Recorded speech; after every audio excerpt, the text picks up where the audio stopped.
நம்ம சுவாமிகிட்ட போய் காலைல குளித்து அந்த தூய உடையோட காதலாகி கசிந்து கண்ணீர் மல்கி அப்படியே வழிபடுறோம், மலர் அர்ச்சனை செய்கிறோம்.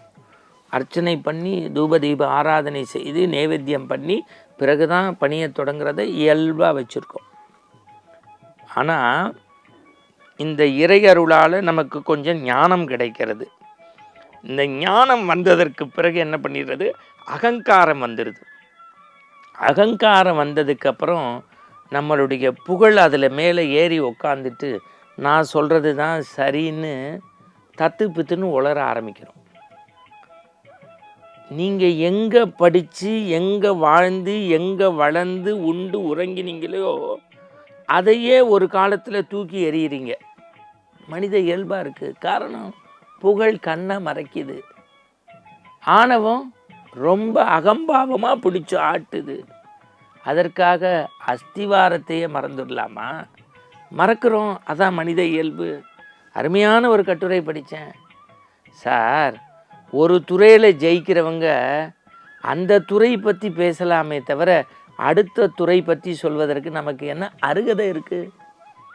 இப்போ உங்களுக்கு புரிஞ்ச ஸ்டைல்லையே சொல்கிறேனே, ஏபிசிடிங்கிறது ஆங்கில வார்த்தை. ஆங்கிலத்தை தப்பு இல்லாமல் படிக்கிறோம்.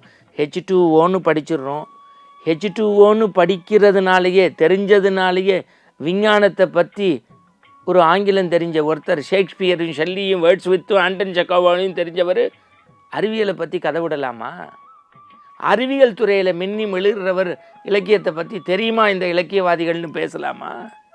நீ ஆன்மீகத்தாலேயே வளர்ந்து ஆன்மீகத்தாலேயே உயர்ந்து ஆன்மீகத்தாலேயே புகழெடுத்து இன்றைக்கி ஆன்மீகமே வேண்டான்னு சில பேர் சொல்கிறாங்க. அவங்களெல்லாம் என்ன சொல்கிறது? மனசு வேதனையாக இருக்குது. எது ஆன்மீகம், எது பக்தி? காவி உடுத்தி கமண்டலம் ஏந்தி துறவு போகிறது மட்டுமல்ல பக்தி. மனதாலும் எல்லாரையும் சமமாக நடத்தணும். சும்மா வெளி உலகத்துக்கு மட்டும் நான் அபிராமி அந்தாதி எப்படி சொல்லுவேன், மகாபாரதம் எப்படி சொல்லுவேன், ராமாயணம் எப்படி சொல்லுவேன், முருகனை எப்படி சொல்லுவேன்னு பேசிவிட்டு முன்னுக்கு பின்னு மரணா பேசுகிறதா? இல்லை இல்லை இல்லை இல்லை இல்லை. துறவி நிலை என்பது காவி உடுத்தி கமண்டலம் ஏந்தி ஒற்றை வளையலை போல தனிமையில் இருப்பது அல்ல. கடவுளை பற்றி விமர்சனம் செய்வதற்கு முன்பு இந்த தமிழகத்து பெருமக்களை உங்களிடத்தில் பணிவோடு சொல்கின்றேன்.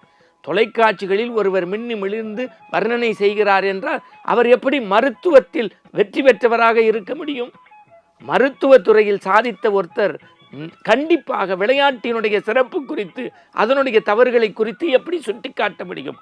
ஒரு துறையில் ஒருவர் வெற்றி பெறுவதனாலேயே சமூகத்தினுடைய சிந்தனைகளுக்கு வலுப்பெறுவதற்கு செய்திகளை சொல்லலாமே தவிர பிற துறைகளை குற்றம் சாற்ற குறை சொல்ல நாம் என்ன என்பதை, நமக்கு என்ன தகுதிகள் இருக்கிறது என்பதை சுய ஆய்வு செய்வதே ஆன்மீகத்தின் ஆழ்நிலை பக்திங்கிறான். நீங்கள் பெரிய மரம் இருக்குது, அது காயாக இருக்குது, கனிஞ்சிருக்கு, சுவையாக இருக்குது, எல்லாம் இருக்குது. அது அப்படியே வந்துடுதா? அதனுடைய வித்து எங்கே இருக்குது? மண்ணுக்குள் இருக்கிறது. மண்ணுக்குள்ளே இருந்து செடியாக இருந்து மரமாகி பூத்து காய்த்து கனிந்து சுவைத்திருக்கும். ஆனால் இப்போ மண்ணையே மறந்துடுறீங்களே. உங்களை மக்கள் மறக்கிறதுக்கு எவ்வளோ நாள் ஆகும்? நீங்கள் மண்ணையே மறந்துட்டா மக்கள் உங்களை மறக்கிறதுக்கு எவ்வளோ நாள் ஆகும்? வழிபாடுங்கிறது எப்படி இருக்கணும்னா ஆணவம் நீக்குவது தான் வழிபாடு. ஒரே ஒருத்தர் சொல்லட்டுமா? கடைப்பல் முடைக்காத பாலகணவன், காற்சிலம்பு அணியாதவன், நடை பயில்பவன் ஏளனம் பேசின சூரனை கூட அழிப்பதற்கு பதிலாக அருள் பாலித்தான் முருகன். ஏன்? அவன் ஆணவத்தை அறவே நீக்கிய கடவுள். அதனால்தான் பிரம்மா சொன்னான், வேதத்தை கற்றுணர்ந்தவன். ஓம்ங்கிற பிரணவ பொருளுக்கு விளக்கம் சொல்ல நான் சொல்ல தெரியல, தலையில் கொட்டி சிறை வச்சான். சிவனே சிறை எடுக்க வந்தான். ஆனாலும் பிரயோஜனம் இல்லை. ஏன்னா படித்த பல்கலைக்கழகமே தவறு செய்யலாமா? அது மாதிரி தான் பிரம்மாவுக்கு எல்லாம் தெரியும்னா பிரணவ பொருளுக்கு விளக்கம் தெரியும். ஏன்? படிக்க படிக்க ஞானம் வர ஊரே புகழ புகழ ஆணவம் வந்துருச்சு. ஆணவம் வந்தால் என்ன ஆகும்? யார் நல்லவங்க கெட்டவங்கலாம் தெரியாது, யார் வேண்டியவங்க வேண்டாதவங்கன்னு பார்க்க ஆரம்பிச்சிடுறது, தத்து புத்துன்னு எதையாவது சொல்கிறது.